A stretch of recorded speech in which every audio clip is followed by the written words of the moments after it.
အခြေကိုကျွန်တော်စောင့်ဆိုင်ဒီခါမှာဘာလို့လိုအပ်တယ်လဲဆိုတဲ့အရာကိုကျွန်တော်လည်းနဲ့ပြောပြချင်ပါတယ်ဘုရားခင်ကအချိန်နဲ့အလုပ်လုပ်တယ်သူကဘာပဲလုပ်လို့သူကအချိန်နဲ့လုပ်တာ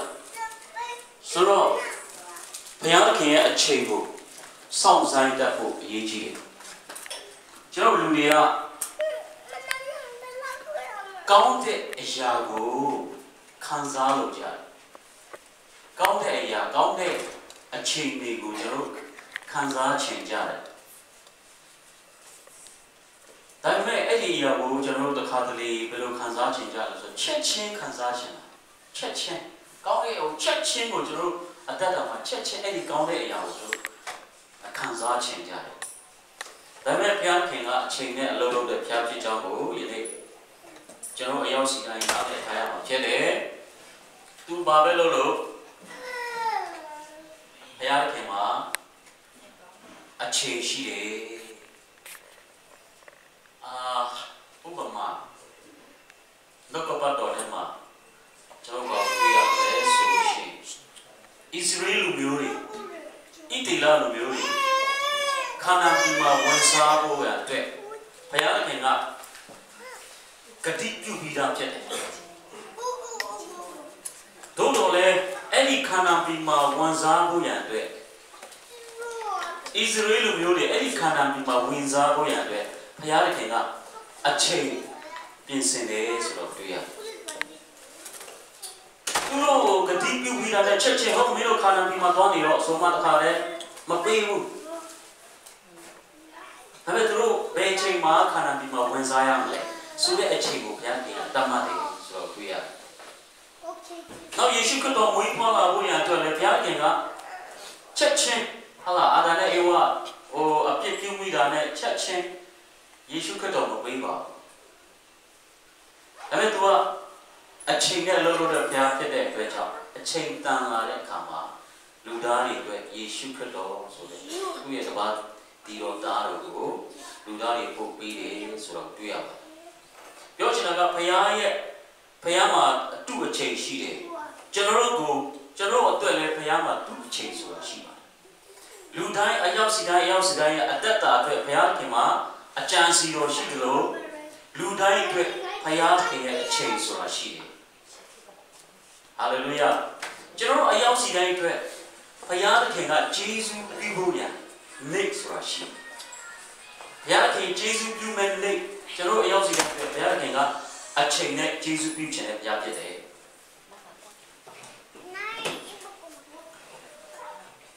အဲ့ဒီတော့ကျွန်တော်တို့ဘုရားခင်ရဲ့အချိန်ကိုစောင့်ဆိုင်တဲ့အခါမှာဘာတွေလိုအပ်တယ်လဲဆိုတဲ့အကြောင်းကိုဒီကျွန်တော်တို့လေ့လာရအောင်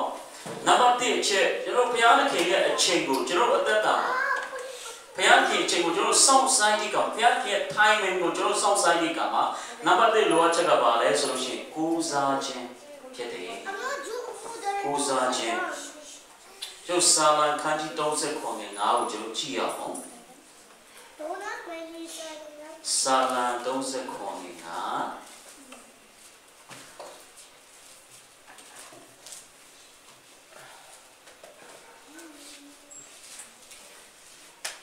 ကိုအမှုအရာကိုထာဝရဘုရား၌အလိုကိုတော်ကိုကိုးစားတော့ဒုပြုလင်စေတော်မူပြီး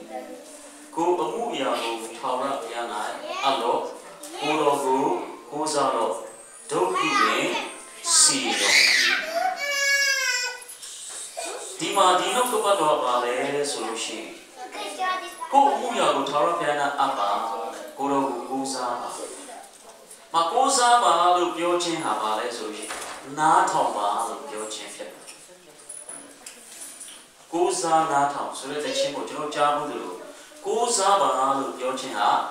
နားထောင်ပါကျွန်တော်တက်တာမှာဘုရားရဲ့ကောင်းချီးမင်္ဂလာဘုရားခင်ရဲ့ဂျေဇုတော်ပြုခြင်းကိုကျွန်တော်စောင့်ဆိုင်နေတဲ့အခါမှာကိုးစားနားထောင်ဖို့ရည်ကြည့်ပါတယ်နောက်ပြီးတော့ကျွန်တော်တို့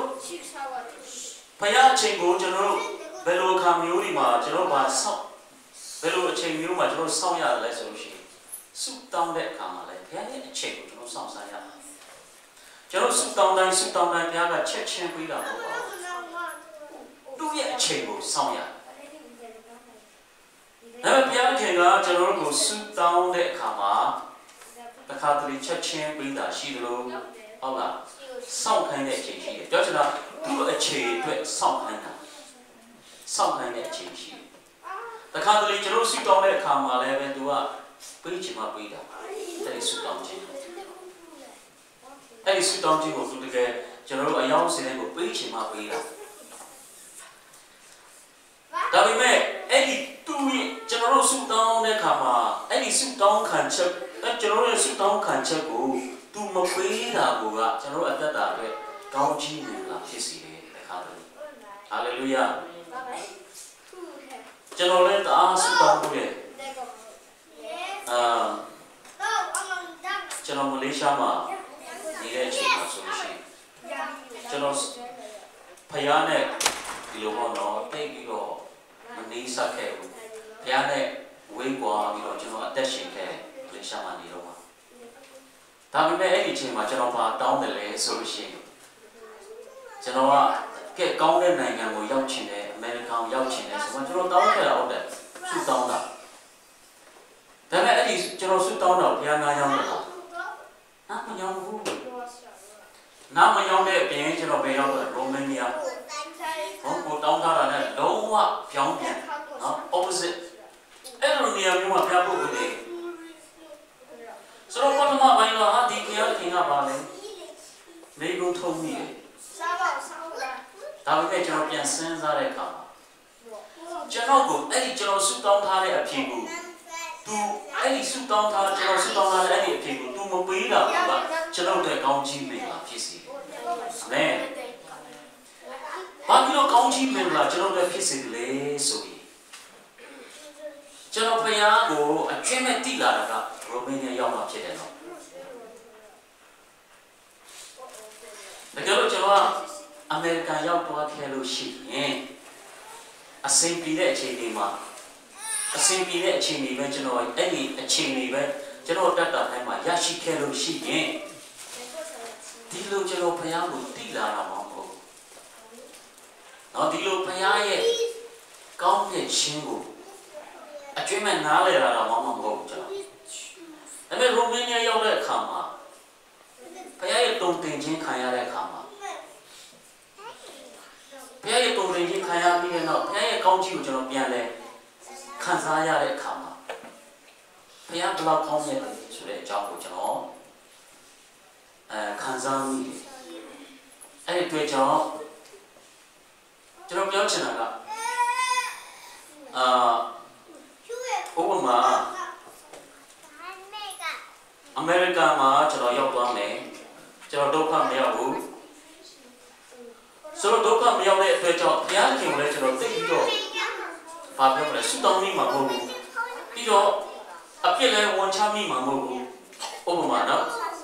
America yauk ma asin pi ni lo shin chalo ko pi ko da ma ko ba le ti ma mho bu ti la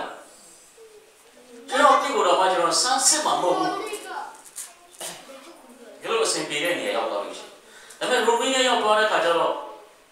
Don't kind of preach on that Kajalo. Payane General Jama, but if you look at the name, so let Yabo.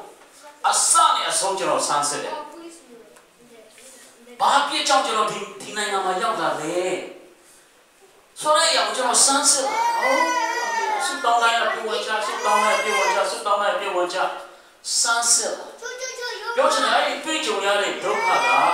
Paya can general go wing was in a Jamiaga, Bale, Suriago, General Rodrias. Hallelujah. And so General preach on Yana, preach on Yana Doka, preach on Yana Pietanaga, a chini mobu. Paya can General Jama, Baja, wing or Kaya, the Lesure, any Jamiago, Piale Cinch and Misia. It is Logama, Sipi, ah. Ah, simply in a boama only needed. Tabi Payan can throw way one in around way while so that John will sends up a chain machine. Then a general will actually sends up a chain. ကျွန်တော်တောင်းထားသည့်အတိုင်းကျွန်တော်ဘုရားကအဖြေမပေးခဲ့ဘူးသို့တော်လည်းသူ့ရဲ့ကျွန်တော်ဆုတောင်းခြင်းကိုအဖြေမပေးခြင်းကိုကကျွန်တော်အတွက်ကောင်းကြီးမင်္ဂလာဖြစ်စေတယ်အာမင်အဲ့ဒါကြောင့်အဲ့ဒီကောင်းကြီးမင်္ဂလာကဘာနဲ့မှလဲလို့မရဘူးအဲ့ဒီကောင်းကြီးမင်္ဂလာဘာနဲ့မှလဲလို့မရဘူးတိုင်းနဲ့လဲလို့မရဘူးspecial ကားတွေနဲ့လဲလို့မရဘူးအဲ့ဒီကောင်းကြီးမင်္ဂလာကထာဝရကောင်းကြီးမင်္ဂလာဖြစ်တယ်အဲ့တော့တခါတလေကျွန်တော်ဆုတောင်းတဲ့အခါမှာဘုရားအဖြေမပေးတာတွေရှိကောင်းရှိတယ်အဲ့ဒါလည်းကျွန်တော်တို့ရဲ့ကောင်းကြီးမင်္ဂလာပဲဖြစ်တယ်ဒီတော့ဘုရားရဲ့အချိန်ကိုကျွန်တော်တို့ကိုစောင့်ခိုင်းတယ်ကျွန်တော်ဆုတောင်းတဲ့အခါဘုရားရဲ့အချိန်ကိုကျွန်တော်တို့ကိုစောင့်ခိုင်းတယ်စောင့်ရတဲ့အလုပ်ကကျွန်တော်ပဲကြိုက်ဟုတ်တယ်ကျွန်တော်လူသားတွေဆိုအခုဆိုချက်ချင်းပဲရချင်တခုခုဆိုတခုချက်ချင်းပဲရချင်ကျွန်တော်အရင်တော့ပြောပြဘူးလားမသိဘူးကျွန်တော်သိဘူးတဲ့ဒီအပြိုကြီးတယောက်ရှိတယ်အတဲတော်မှာကျွန်တော်သိဘူးတဲ့အပြိုကြီးတယောက်ရှိတယ်သူကယောက်ျားကောင်းရဖို့သူလည်းအားရွေးတယ်ယောက်ျားရွေးတော့ယောက်ျားကောင်းရဖို့ဆူတောင်းတယ်ရတယ်ဆူတောင်းရင်လေတစ်နှစ်ဆူတောင်းတယ်နှစ်နှစ်ဆူတောင်းတယ်မရဘူးတော့ဆရာလေးတရားဟောတာလည်းသူကြားတယ်ဒီကိုယ့်ရဲ့ခင်မုန်းနဲ့ဆုတောင်းမယ်ဆိုလို့ရှိရင်ဒီလိုတိတိကျကျအရာမောင်းကအစာပညာရေးချင်းကစားလာရေးချပြီးမှတိတိကျကျဆုတောင်းရတယ်နော်လို့ဆရာဟောတာလည်းသူကြားတယ်ဆရာလေးဟောတာလည်းသူကြားတယ်အဲ့လိုဟောတဲ့အတိုင်းသူလည်းအဲ့လိုရေးချပြီးမှဆုတောင်းတယ်ဒါပေမဲ့မရနိုင်ဘူးမရနိုင်တော့တက်ကကြီးလာတယ်နော်ဆုတောင်းတာလည်းမပြည့်တယ်တက်ကပိုကြီးလာဒါပေမဲ့သူကစိတ်မပြတ်ဘူးဘုရားရဲ့အချိန်ကိုသူစောင့်တယ်လေသူဆုတောင်းတာချက်ချင်းမရဘူးဘုရားရဲ့အချိန်ကိုသူစောင့်တယ်နောက်ဆုံးအသက်ကြီးသူများတော့မှဒီမိန်းမတော့ဟာလားယောက်ျားမရတော့ပါဘူးသူများကအဲ့လိုကိုထင်သွားပြီဒါပေမဲ့အောက်ဆရာနော်ယောက်ျားရောက်သွားတယ်နောက်ဆုံးကြတော့အဲ့ယောက်ျားလည်းတကယ်ယူမဟုတ်ဘူးတကယ်ဘာပြောမလဲဘုရားကိုတအားချစ်ပြီးမှဘုရားကိုလေးစားဘုရားကိုကြောက်ရွံ့တဲ့အမှုတော်ဆောင်ပြောင်းနေသူများသွားတယ်အသက်ကြီးမှဘုရားကောင်းကြီးလို့ပြောချင်တာကဘုရားရဲ့အချိန်ကိုစောင့်ဆိုင်တဲ့အခါမှာတစ်ခါတလေကျွန်တော်တို့ဘာပြောမလဲ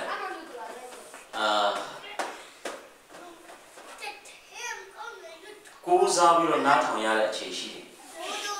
ဘာလို့သူ့အချိန်ကိုစောင့်တဲ့အခါမှာကျွန်တော်တို့ကသူ့ရဲ့ဂတိတော်ကိုစွိုင်းကြရပြီးမှ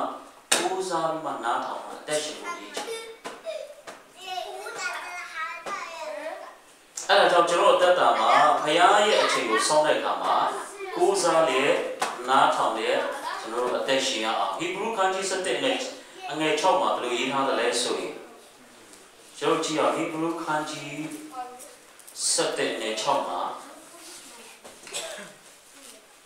ကျွန်တော်ဖြည်းဖြည်းလေးပဲပြောပါမယ်ဘာလို့ဆိုကျွန်တော်ကတိတ်ကျွမ်းတဲ့လူမဟုတ်ဘူးဆိုတော့လေကျွန်တော်ဖြည်းဖြည်းပဲပြောချင်တယ်7 6ယုံကြည်ခြင်းမရှိရင်ဘုရားခင်စိတ်တော်နဲ့မတွေ့ရအကြောင်းမူကားဘုရားခင်ထံတော်သို့ချဉ်ကပ်တော်သူသည်ဘုရားခင်ရှိတော်မူသည်ကိုတော့ဘုရားကိုရှာတော်သူအကျိုးပေးတော်မူသည်ကလည်းပေါင်းယုံကြည်ရမည်အဲ့ဒီကိုးစားခြင်းပြီးတဲ့အခါမှာနားထောင်ခြင်းပြီးတဲ့အခါမှာပါလာတဲ့ယုံကြည်ခြင်းဆိုဘုရားခင်ကကျွန်တော်တို့တိုးဝင်တဲ့အခါမှာဘုရားခင်ကကျွန်တော်တို့စီးကပ်တဲ့အခါမှာဘုရားခင်ကိုတောင်းလျှောက်တဲ့အခါမှာတောင်းလျှောက်သည့်အတိုင်းအကျိုးကိုပေးတဲ့ဘုရားဖြစ်တယ်ဆိုတော့နှလုံးသားအကျွမ်းမဲ့ခံယူရပါအဲ့ဒီခံယူခြင်းကျွန်တော်တို့မှာရှိရပါဒါပေမဲ့တချို့ကဘယ်လိုတောင်းတယ်လဲဆိုကျွန်တော်တို့လည်းငယ်ငယ်တော့တောင်းခဲ့မှုပါတယ်ဆုတောင်းတဲ့အခါမှာသူများတောင်းတယ်လို့ရှောက်တောင်းတာပဲဘုရားကြောက်ပါနှလုံးသားကယုံကြည်သလားဆိုတော့မယုံကြည်ဘူးဟာဘုရားခင်ဟိုပေးပါဒါပေးပါဒီလိုလုပ်ချင်တယ်ဒါလုပ်ချင်တယ်ကျွန်တော်ဗဇတ်ထဲကနေဒီတိုင်းတောင်းလိုက်တယ်ဒါပေမဲ့ ấy giờ ta kêu quý mẹ cô tao thay đây giờ ta kêu phải là chú của quý mẹ số đấy yêu chỉ chơi miêu này tôi xin ấy yêu chỉ ấy là miêu yêu chỉ chơi miêu này cho nó vào tao đó cho nên là phải là thiên thản cho nó trên cái đấy cả phải là ta kêu về cho nó chú luôn mà cho nó chú thôi cho nó có chú yêu chỉ này phải phía trong bộ cho nó yêu chỉ xây chào cho nó xuống đó là thằng mà thằng nào thằng bị phê xong khai bị phê nào mà thằng bị phê cho nó tuệ chú ở bộ luôn à chú yêu đến mù đấy phía trong bộ cho nó yêu chỉ à ở trong phía trên một xong này thằng mà nào bắt cho nó cố ra ya mẹ nào thằng ya mẹ yêu chỉ à à bạn nào bắt chết sẽ bảo đấy nó tự chết cho nó phải khi trên một xong sai thằng mà cho nó một tết mà nên cha chiến sĩ à bạn nên cha rồi này tôi trên một cho nó xong đây à thế cho nó có bắt đầu từ chết của nhân chi à first Peter Shin Petru Owara sa Parama sao khăn chi nga ngày sau cái này con này chết được Shin Petru Owara sa Parama sao khăn chi nga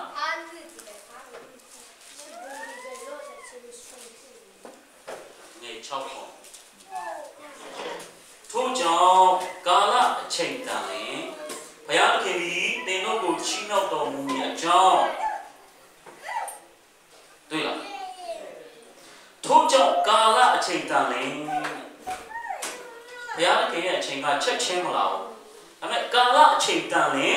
phải ăn cái gì để nó có chín nào đó muốn nhặt cho the go chỉ đó lát đó ông này go nên trả trả đó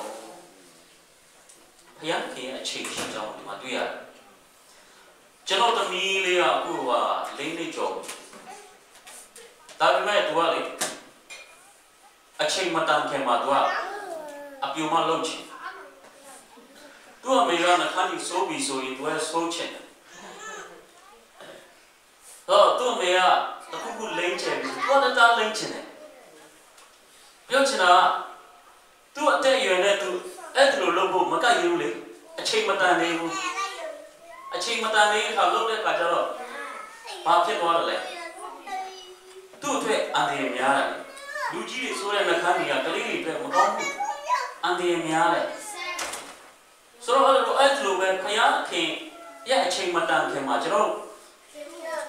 ตาสุลุไล่เด็กขามาจะหรออัตตาด้วยอันเดียมีอะไรส่วนตัวอย่างแต่ทุกอย่างกาลอาชีพตานี้พยาเข่ดีเต็มเราชิมยองเองพยาเข่อาชีพชีแต่กูจีโร่เล็กต่อไหนกูนั่งชาเนี่ยกูใจยามาเพียงแต่นั่งชาไม่รู้อะไรสิ่งยามาเพียงแต่เพียงแค่เชื่อกูจะรู้ซ้ำเลยว่านั่งชาส่วนจะรู้ตัวอะไรมาเพียงแต่นอกจากเชื่อก็จะรู้เพียงแค่เชื่อกูจะรู้ซ้ำเลยค่ะมาบาลูเดลีสุยสิบสี่จีรู้มาสิบสี่จีဒီစိတ်ရှည်ခြင်းအကြောင်းကိုကျွန်တော်တို့ကောင်းမွန်ကိုကျွန်တော်လေ့လာဖို့ဖြစ်တဲ့စာလံကျမ်းခန်းကြီး123နဲ့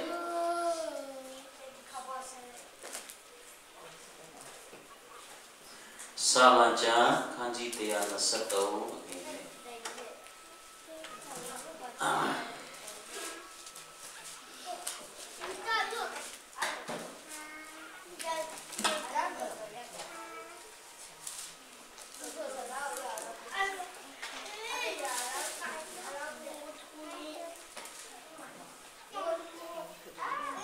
ကျွန်တို့ဒီတခင်လက်ကို၎င်းကျွန်မတို့ဒီတခင်မလက်ကို၎င်း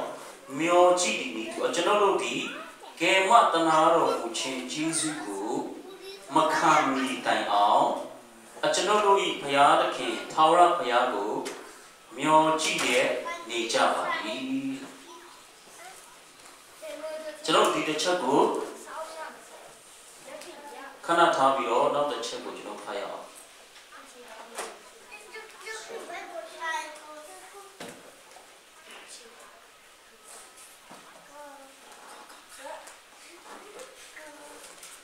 နောက်တစ်ချက်ကကျွန်တော်ရောမစနေ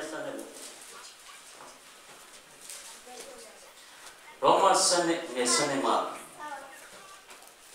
Mionle one milk jello, do sing a doka yoga, deacon jello. Soup down patana, huge mugo, a mere jello. 6 月ဆိုတော့ဒီမှာဒါမှလိုအပ်ပါတယ်။ဖယားခင်ရဲ့အချိန်ကိုကျွန်တော်စောင့်စားရတဲ့အခါမှာစိတ်ရှည်ရကျွန်တော်တို့ဒီရိုမေးနီးယားကိုကျွန်တော်ရောက်တဲ့အခါမှာကျွန်တော်တို့ညီကောင်မောင်မတွေစုတောင်းတက်လာကြတယ်။ရိုမေးနီးယားရောက်သွားတဲ့ညီကောင်မောင်မအရင်ကသူတို့အဲ့လိုတီစုတောင်းဘူးလားမသိဘူး။ဒါပေမဲ့ရိုမေးနီးယားရောက်သွားတာလည်းစုတောင်းတော့တာ။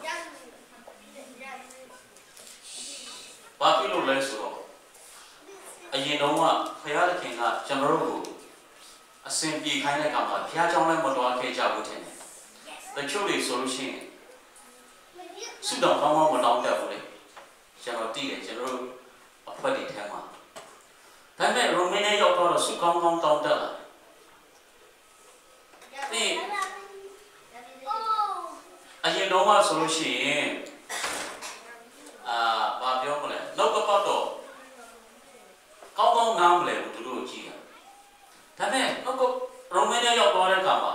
အဲ့ဒီနောက်ကပတ်တော့စာငတ်တက်လာတယ်ဆိုတာတွေ့ရတယ်အဲ့ဒါကျွန်တော်တို့လည်းရိုမေးနီးယားရောက်တော့အဲ့လိုပေါ့နော်အားလုံးကလည်းဒုက္ခရောက်သွားတဲ့အခါကျတော့ဘုရားကို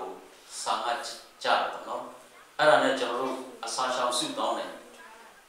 အစာရှောင်ဆုတောင်းတာဘယ်လောက်ထိဆုတောင်းတယ်လဲဆိုလို့ရှိရင်ပတ်တိုင်းအစာရှောင်ဆုတောင်းတာပြီးအဲ့ဒီဆုတောင်းတာတော့မကဘူးကျွန်တော်ညတိုင်းကျွန်တော်တို့ဗာလဲဆုတောင်းတာရှိတယ်ဒီမှာအမတို့ညတိုင်းကျွန်တော်တို့ဆုပြီးတော့မှဆုတောင်းကြတယ်အလဲကြတယ်ဗာတီးလို့တယ်ပြီးရင်အလဲကြတရားဟောကြတယ်ပြီးအလဲကြဆုတောင်းကြတယ်ဆိုတော့ကျွန်တော်ဆုတောင်းတဲ့အချိန်မှာတချို့တွေကအိပ်ပျော်တဲ့လူလည်းရှိတယ်ဆိုတော့ဘာပဲဖြစ်ဖြစ်အဲ့လိုဆုတောင်းတဲ့နေရာမှာကျွန်တော်ဆုတောင်းတဲ့ group မှာရောက်အောင်လာကြတယ်အိပ်ဖို့ဖြစ်ဖြစ်ပေါ့နားတောင်ဖို့ဖြစ်ဖြစ်အားလုံးကအဲ့ဒီမှာရောက်အောင်လာကြတယ်စာငတ်တက်လာကျွန်တော်ပြောချင်တာကစာငတ်တက်လာဒါပေမဲ့ကျွန်တော်တို့ကဘလောက်ပဲဆုတောင်းအစာရှောင်ပြီးမှဘလောက်ပဲဆုတောင်းဘုရားကအပြေမပေးသလိုပဲကျွန်တော်ခံစားခဲ့ရတယ်စိတ်မချွေနေဘူးအဲ့နဲ့နော်ဝေကိုတွားကြတယ်ကျွန်တော်မိသားစုအပါဝင်တခြားမိသားစုအဲ့ဒါနဲ့ပြန်ပုတ်ခံရတာပဲဟိုမှာဘုံပုတ်ခံရတယ်အဲ့နဲ့ဒီမှာကိုလဲဟိုကကျွန်တော်တို့လာခဲ့တဲ့ခါဆိုရင်တစ်ခါလေးလာခဲ့တဲ့ပြန်ပုတ်ခံရတယ်အဲ့နဲ့ကျွန်တော်စဉ်းစားမိတယ်ဘုရားခင်ကကျွန်တော်ဒီလောက်ရှိကောင်းတာတော့မဖြစ်ဘူးအဲ့နဲ့တစ်ခါတော့ကျွန်တော်အမျိုးသမီးကိုပြောဘူးလေဘုရားခင်ကိုလည်းကျွန်တော်စိတ်ရှည်ရတယ်နော်သူ့ကိုစိတ်ရှည်ရတယ်ဘာလို့ तू ကကျွန်တော်တို့ကိုအဖြစ်ပေးဖို့ပြီးမှာဒါပေမဲ့အခုမပေးသေးဘူးစိတ်ရှည်နဲ့ကျွန်တော်ဆောင်းရနေကျွန်တော်အမျိုးသမီးကိုလို့ကျွန်တော်ပြောဘူးပါအဲ့တော့တခုခုကျွန်တော်တို့တောင်းတဲ့အခါမှာကျွန်တော်စိတ်ရှည်ပြီးတော့မှသူ့နားမှာနေပြီးမှကျွန်တော်စောင့်ရတာဒါပေမဲ့ကျွန်တော်တို့ကဥပမာကလေးလေးကြောက်ကသူ့အဖေကိုတခုခုတောင်းတယ်အဲ့သူ့အဖေလည်းမအားရင်ချက်ချင်းမပေးနိုင်ဘူးဒါပေမဲ့သူကလည်းမစောင့်နိုင်ဘူးလေမစောင့်စိတ်မရှိထွက်သွားလိုက်တဲ့အခါကျတော့သူ့အဖေနားမှာမနေဘူးသူထွက်သွားမယ်ဆိုလို့ရှိရင်ဘယ်လိုလဲရမလဲဟုတ်တယ်မလားအဲ့ပြောချင်တာကဖယားခင်ရဲ့အချိန်ကိုစောင့်တဲ့အခါစိတ်ရှည်ဖို့လည်းရည်ရှိပါတယ်။ရုပ်တက်ကစိတ်ရှည်ဖို့ဆိုဖယားခင်တမပေးတဲ့ဖယားခင်ဂျေဇုပြုမဲ့အချိန်ကိုကျွန်တော်စိတ်ရှည်ရှည်နဲ့ကျွန်တော်အသက်တာမှာစောင့်ရတဲ့အချိန်လည်းရှိပါတယ်။အဲဒါကျွန်တော်ရိုမေးနီးယားရောက်သွားတဲ့ညီကောင်မောင်နှမတွေကြီးပဲမဟုတ်ပါဘူး။ဒီနေ့ဒီမှာရှိတဲ့ညီကောင်မောင်နှမတွေလည်းဖယားခင်ရဲ့တိုင်မင်ကိုကျွန်တော်စောင့်တဲ့အခါစိတ်ရှည်ရပါတယ်ကျွန်တော်အလုပ်တစ်ခုခုရှောက်တယ်ချက်ချင်းရမှာမဟုတ်ဘူးအဲ့ဒီအလုပ်နဲ့ကျွန်တော်အဆင်ပြေချင်မှလည်းပြည်တယ်ဒါပေမဲ့ဖယားရဲ့တိုင်ပင်ကိုကျွန်တော်စိတ်ရှိရှိနဲ့ xong bây em nhau đồ mà cho nó xong đi mà bây em nhau đồ mà đi đi đâu mà xây dựng cái xong bây thì bên đủ cái mà cái đấy chế ra này anh cho nó tất cả mà xây dựng cái đồ apa ở đó thì sao anh cho mà con cho nó phát đó thì chúng nó đi đấy tất nhiên lẽ của nó chúng mà nó đi tất nhiên mà lẽ của nó nhiều chỉ đi tu chúng nó đi cái mà ta nói là chuyện Giêsu mà khám mi tai áo chúng nó đi bây giờ cái thao ra bây giờ cũng nhiều chỉ để đi chợ và đi chúng mà đi tất nhiên mà lẽ của xong chúng này là tôi tất nhiên lẽ của xong mà nên mua lên đi xuống đó tôi tất nhiên tôi số thà chúng này là lấy thà số thà vì đó tất nhiên mà phải chỉ tham lại rồi tôi xong ya vì tôi tất nhiên mà sao vậy tao phải đi sao ra đấy rồi anh nào mà thà xong ya là xong ya đấyအဲ့တော့သူတို့တခင်မကသူတို့စားပြီးမှသူတို့ကိုဘယ်လိုမျိုးကျွေးမွေးလာမလဲဟာလားဘယ်အစာကိုသူတို့အတွက်ချပေးလာမလဲသူတို့စားဖို့ရအတွက်ဘာပေးလာမလဲဆိုတဲ့အရာကိုမျှော်လင့်နေတယ်ဘာလို့ဂျုံတွေကလေတခင်လေးစားတယ်လို့စားလို့မရဘူးတခင်ကျွေးမှစားလို့ရတာဆိုတော့အခါတလေဘိုက်စားတဲ့အချိန်လည်းရှိမှာပေါ့သူတို့ချက်လို့စားလို့မရဘူးအဲ့တော့ဘိုက်စားနေတဲ့အခါကျတော့တခင်မတွေပေးလာမဲ့ရောမျောလင့်နေတာဆိုကျွန်တော်အသက်တာမှာလည်းအဲ့ဒီလိုမျောလင့်ရမယ်ထာဝရဘုရားကိုထိုနည်းတူတယ်မှာကျွန်တော်တို့ဒီကဲမတနာတော်မူခြင်းကျေးဇူးကိုမခံမိတိုင်အောင်ကဲမတနာတော်မူခြင်းကျေးဇူးတော်ကိုမခံမိတိုင်အောင်ကျွန်တော်တို့ဒီဘုရားရှင်ထာဝရဘုရားကိုမျောကြည့်လက်နေကြပါပြောချင်တာကစိတ်ရှိနဲ့ကျွန်တော်တို့ကိုကယ်မတနာတော်မူမဲ့ဂျေဇုကိုမခံမိတိုင်အောင်စိတ်ရှိနဲ့ဆောင်ရတယ်လို့ပြောချင်တာဖြစ်တယ်။အကယ်၍ကျွန်တော်တို့ဒီကိုစိတ်မရှိတော့ဟာဒီတကယ်လည်းသူစားတာတော့တာလည်းကြားလိုက်တာမှဘယ်ချိန်မှထိမလဲမသိဘူး။ကျွန်တော်လူဆိုင်ပဲရအောင်လေ။ပြဿနာတက်။ပြောကြစိတ်ရှိခြင်းကအရေးကြီးတယ်။ဘုရားခင်ရဲ့အချိန်ဘုရားခင်ကယ်မတနာတော်မူမဲ့သူ့ရဲ့ဂျေဇုကိုခံယူဖို့ရတဲ့ကျွန်တော်တို့တာမှာစိတ်ရှိနဲ့ဆောင်ရပါလေစိတ်ရှိနဲ့ကျွန်တော်အတ္တမှာဆောင်ရတယ်အဲ့တော့ဒီ second Thessalonian ခန်းကြီးတော့ငါမှာလည်းအဲ့ဒီအကြောင်းကိုပြောထားတာတွေ့ပါတယ်အရောက်စီတိုင်းကိုကျွန်တော်ဖတ်ရှုစီခြင်းနဲ့ second Thessalonian ခန်းကြီးတော့ငါအဲ့ဒီမှာပြောထားတယ်လေဆိုရှင်ဘုရားခင်ကိုချစ်စေခြင်းကလည်းကောင်းတဲ့ခရစ်တော်ဤသူဒီခံစေခြင်းကလည်းကောင်းတခင်ဘုရားဒီတင်လို့စိတ်နှလုံးကိုပြင်ဆင်တော်မူပါစေတော့တွေ့လားဘုရားခင်ရဲ့အချိန်ကိုစောင့်တဲ့အခါမှာဒီခံခြင်းလိုအပ်တယ်ဒါပေမဲ့အဲ့ဒီဒီခံခြင်းကဘာလဲခရစ်တော်ဤသူဒီခံခြင်းအမှုဖြစ်ရမယ်ခရစ်တော်ကဒီခံနိုင်တဲ့ခရစ်တော်ဖြစ်တယ်ကျွန်တော်ကိုယ်ွယ်တဲ့ယေရှုခရစ်တော်ကဒီခံတော်မူတဲ့ဘုရားဖြစ်တယ်အဲကြောင့်သူဒီခံတယ်လို့တဲ့ကျွန်တော်တို့အရောက်စီတိုင်းလည်းဒီခံဖို့ရအရေးကြီးပါတယ်ဆိုတော့ကျွန်တော်ဒီခံခြင်းဟာခရစ်တော်ရဲ့ဒီခံခြင်းကဲ့သို့ဖြစ်ရမှာခရစ်တော်ကကျွန်တော်တို့ကိုဘာပြောလဲသူတို့ဘာဒီနင်းကိုဘာတစ်ဖက်ရရင်တခြားတစ်ဖက်ပြန်လဲပေးပါလို့သူကကျွန်တော်တို့ကိုတွန်တင်ခြင်းဟာသူ့ထဲမှာအဲ့ဒီလိုဒီခံခြင်းဆိုတဲ့အရာရှိတဲ့အတွက်ကြောင့်အဲ့ဒီလိုဒီခံခြင်းတဲ့ပုံကိုသူတွန်တင်နိုင်တာဖြစ်တယ်။သူမရှိတဲ့အရာသူတွန်တင်လို့မရဘူး။ဟုတ်လား။သူ့ထဲမှာမရှိတဲ့အရာတွန်တင်လို့မရဘူး။သူ့ထဲမှာရှိတဲ့အရာဖြစ်တဲ့အတွက်ကြောင့်တွန်တင်တာ။ဆိုယေရှုခရစ်တော်ထဲမှာဘာတွေရှိတယ်ရှိတဲ့အရာကိုသူတွန်တင်တယ်။သူ့မှာရှိတဲ့အရာသူလုပ်နေတဲ့အရာကိုလည်းသူ့တပည့်တော်တွေက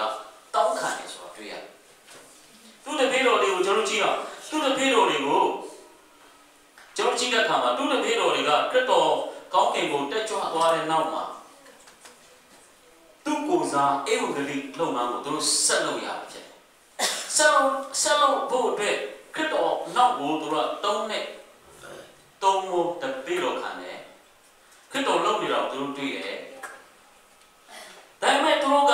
ထူးဆန်းတာကတော့ဖြစ်တော်ရဲ့တပည့်တော်တွေကကျွန်တော်တို့ကိုတရားဟောတင်ပေးပါမပြောဘူးကျွန်တော်တို့တရားဟောတင်ပေးပါမပြောဘူးဒါပေမဲ့သူတို့ကဘာလို့တွေ့တယ်လဲဖြစ်တော်ကဆုတောင်းတဲ့သူဖြစ်တယ်အမေဆုတောင်းနေတဲ့သူဖြစ်တဲ့အတွက်ကြောင့်ဆုတောင်းပြီးတင်ပေးပါလို့ပဲသူပြောခဲ့တာဖြစ်တယ်တော့သူ့ထဲမှာရှိတဲ့သူလုပ်နေတဲ့အရာကိုသူတို့တောင်းခံတာဖြစ်တယ်အဲ့ဒီနည်းတစ်ခုကိုပဲလုပ်ဖို့ရန်အတွက်တပည့်တော်တွေကတောင်းခံခဲ့တယ်နော်ဆုတောင်းခြင်းတင်ပေးဖို့ရန်အတွက်တပည့်တော်တွေကတောင်းခံခဲ့တယ်ဆိုတော့တွေ့ရတယ်ဆိုတော့ဆုတောင်းခြင်းဟာလည်းအမှန်တမ်းအရေးကြီးတယ်တော့တတ်တာဘယ်လိုအခြေအနေပဲဖြစ်ဖြစ်အစဉ်ပြေသည်ဖြစ်စေမပြေသည်ဖြစ်စေဆုတောင်းနေဖို့အရေးကြီးပါတယ်ကျွန်တော်ယုံကြည်သူတွေကတော်ခက်တယ်ခုနကျွန်တော်ပြောလို့ကျွန်တော်တို့တငယ်ချင်းတွေရိုမန်ရောက်လာတဲ့တငယ်ချင်းတွေရိုမန်မှာဒုက္ခရောက်တော့အဆုအကြီးကြီးတောင်းတော့တာဒါပေမဲ့တကယ်လို့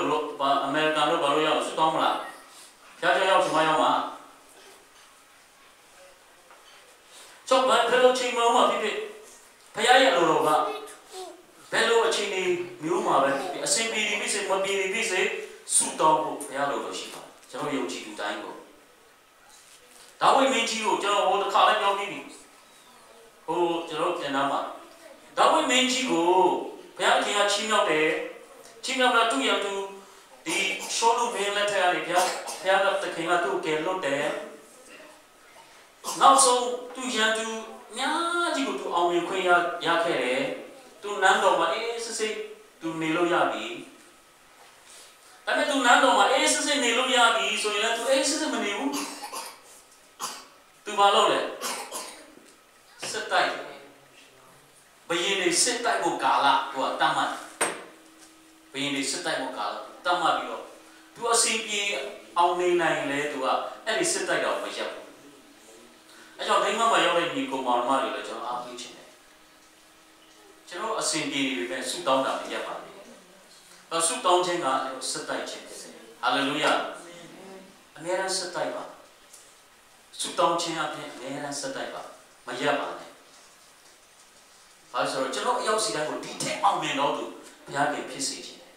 ဒီထက်ဘုရားခင်ကောင်းချီးပေးစေခြင်းတယ်ဆိုတော့ကျွန်တော်တို့ကအဲ့ဒီဆုတောင်းခြင်းဆိုတဲ့စစ်တိုက်ခြင်းကိုကျွန်တော်ရလိုက်ပြီဆိုတာနဲ့ဘာပြောမလဲ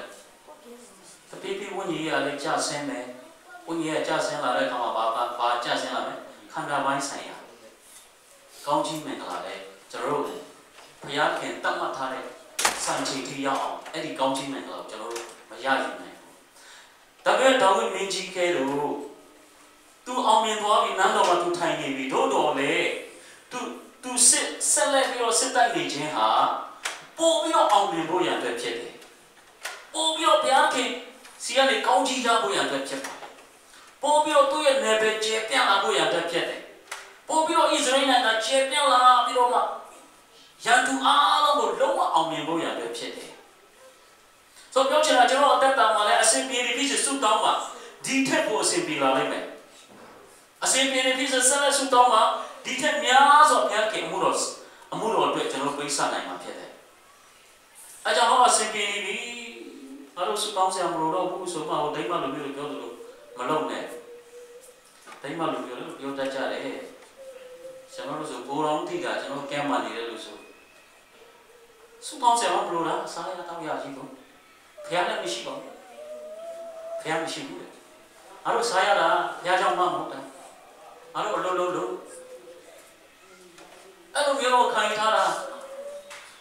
ပေမဲ့ကျွန်တော်တို့လည်းအဲ့လိုမျိုးမခံယူပါနဲ့နော်သူတို့ခံယူတယ်လို့ကျွန်တော်တို့မခံယူနဲ့ကျွန်တော်တို့ခံယူတာကိုသူတို့ကိုကျွန်တော်တို့ဝင်ငှနိုင်ရမယ်ဟာလေလုယာ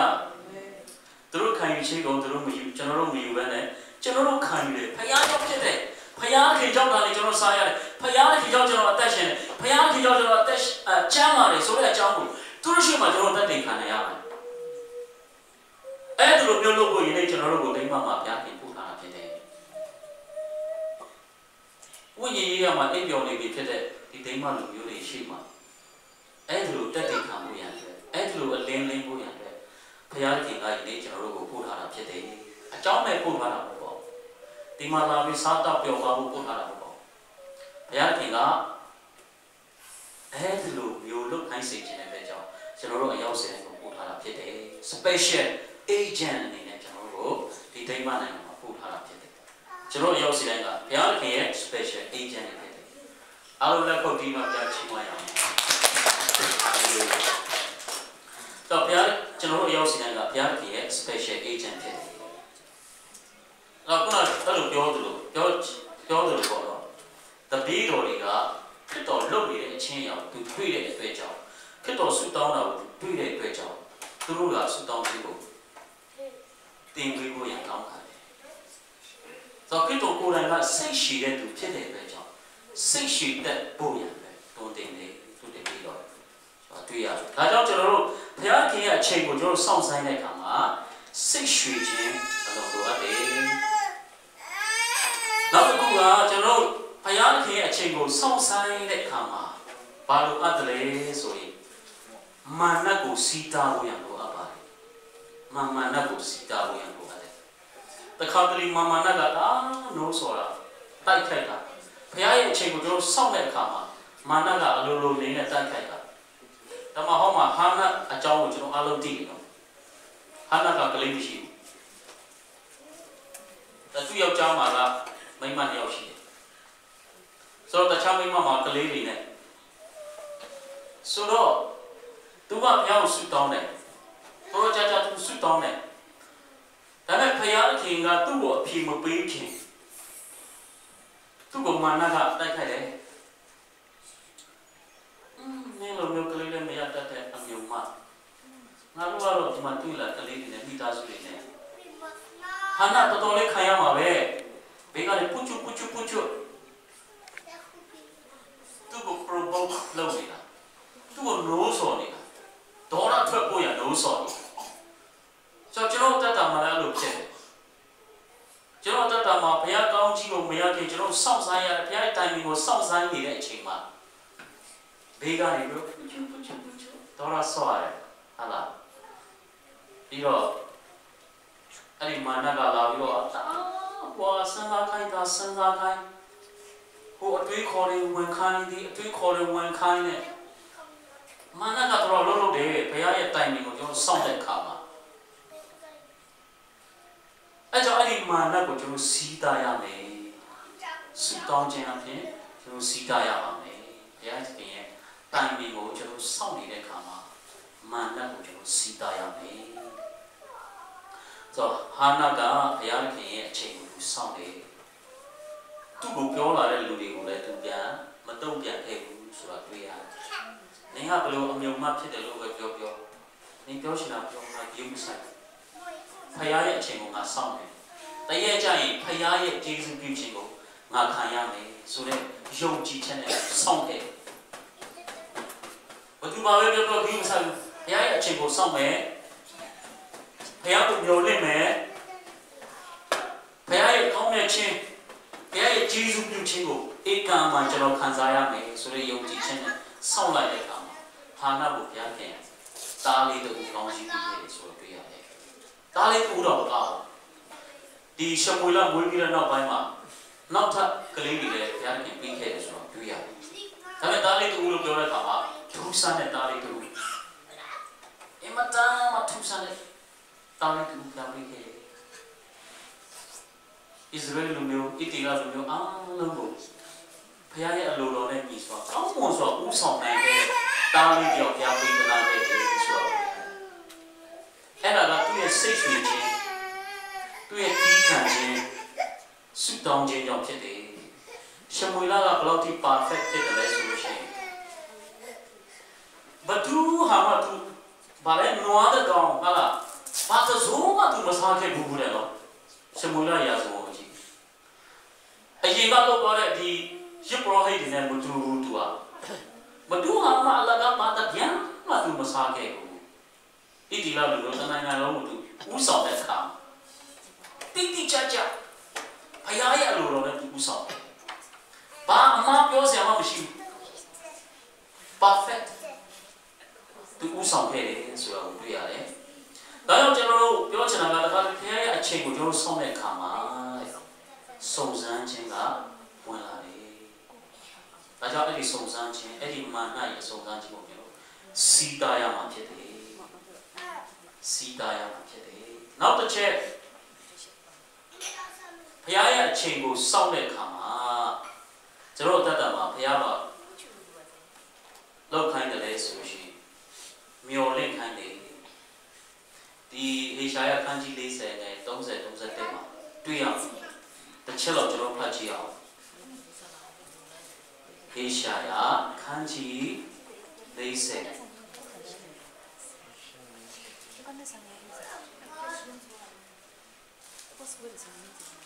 ခန်းကြီး40နဲ့30 31ခန်းကြီး40နောက်ဆုံး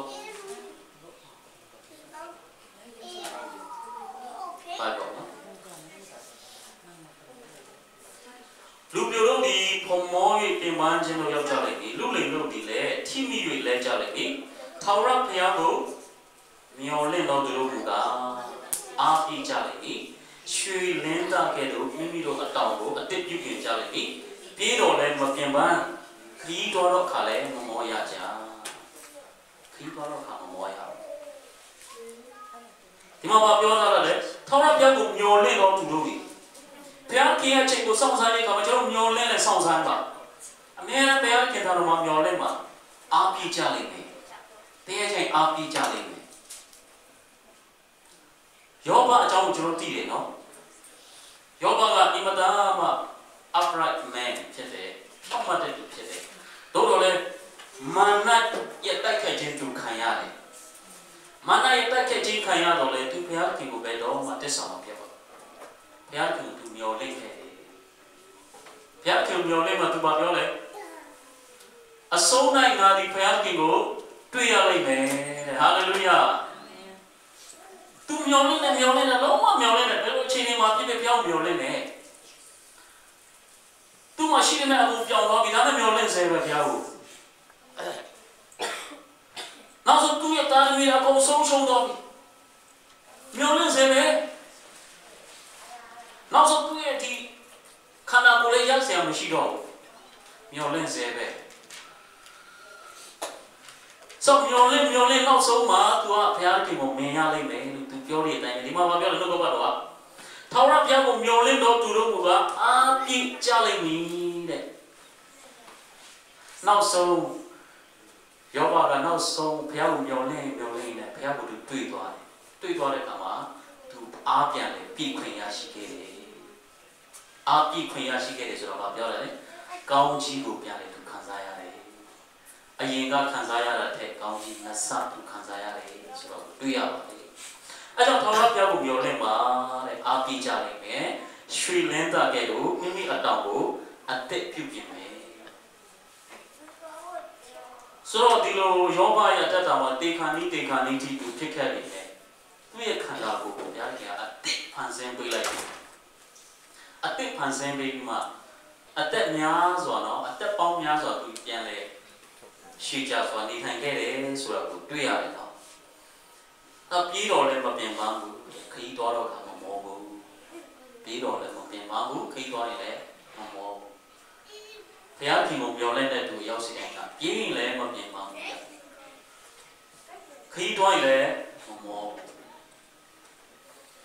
တခါတလေကျွန်တော်တို့တည်တယ်လေ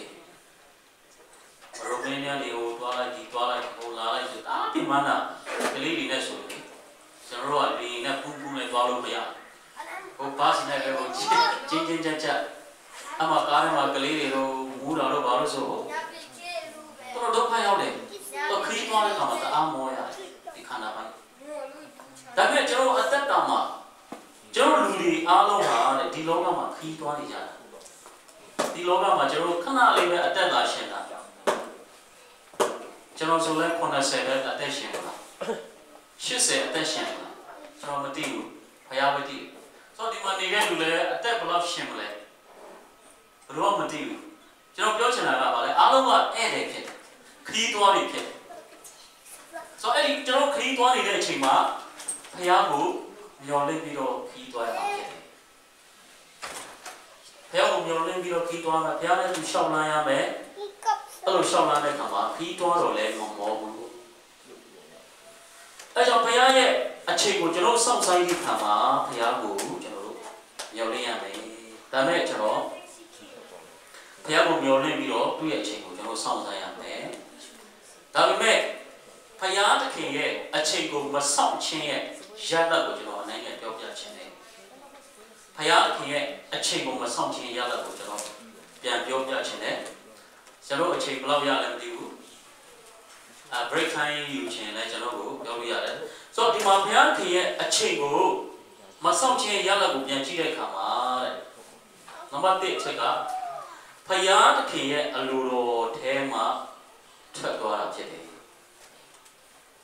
ဘုရားသခင်ရဲ့အချိန်ကိုမစောင့်ခြင်းတော့ဘူးသူအတက်တာမစောင့်တဲ့အခါမှာသူကဘယ်လိုတွေးကြရလဲဘုရားသခင်ရဲ့အလိုတော်ထဲကနေသူထွက်သွားတာရှောလူရဲ့အတက်တာကိုကျွန်တော်ကြည့်အောင်ဒါမှရာဇဝင်ပထမဆောင်ခန်းကြီး73ငယ်6ငယ်7ငယ်6ကနေ73ထိအကြောင်းကိုကျွန်တော်ကြည့်ပါရှောလူပထမဦးဆုံးမှာတဲ့အမှာကျွန်တော်တွေ့ရရန်သူတွေကသူတို့တိုက်လာပြီဖိလိတိလူမျိုးတွေကသူတို့တိုက်လာပြီသူတို့ကိုအဲ့ဒီတော့ရန်သူတွေကအများကြီးနဲ့ဝိုင်းတိုက်လာတဲ့အခါမှာဣသရေလလူမျိုးတွေကကြောက်လို့ထွက်ပြေးကုန်တချို့တွေကဟိုနိုင်ဘူးမှာတော့ထွက်ပြေးတဲ့လူကထွက်ပြေးဟိုတချို့တွေကရှောလူရှင်တွေထွက်ပါသွားကြပြီအဲ့တော့ရှမွေလောက်ကိုစောင့်တာရှောလူမင်းကြီးကရှမွေလောက်ကိုစောင့်တယ်မလားရှမွေလောက်မပေါ်လာဘူး